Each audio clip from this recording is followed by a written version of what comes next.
Yes മക്കളെ, നമുക്കിവിടെ Tom and Jerry തമ്മിലൊരു മണി ട്രാൻസാക്ഷൻ നോക്കിയാലോ. യെസ്, ഇവിടെ ടോം ജെറിയുടെ കയ്യിൽ നിന്നും ഒരു 1200 റുപ്പീസ് ബോറോ ചെയ്യാണ്. Okay, at A rate of interest 12% എന്ന് പറഞ്ഞിട്ടുണ്ടെങ്കിൽ R is equal to 12% ആണ് അല്ലെ.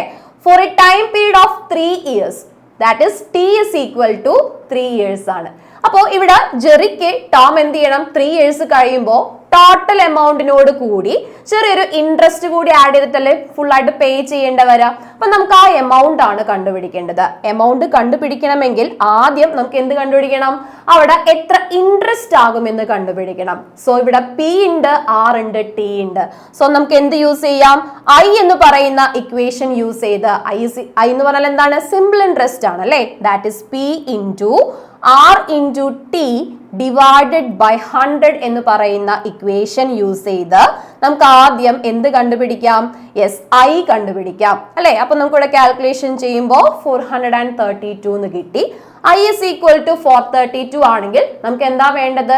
ടോട്ടൽ എമൗണ്ട് 3 ഇയേഴ്സിന് ശേഷം അവിടെ ജെറിക്ക് ടോം കൊടുക്കേണ്ട എമൗണ്ട് ആണ് കണ്ടുപിടിക്കേണ്ടത്. എന്ന് പറഞ്ഞാൽ amount is equal to principal plus I ആണ്. That is equal to 1200 plus interest 432 ആണ്. അപ്പൊ ടോട്ടൽ എത്രയായിരിക്കും തിരിച്ചു കൊടുക്കേണ്ട എമൗണ്ട് എന്ന് പറഞ്ഞാൽ 1632 റുപ്പീസ് ആയിരിക്കും അവിടെ പേ ചെയ്യേണ്ടി വരുന്നത്. ഓക്കെ.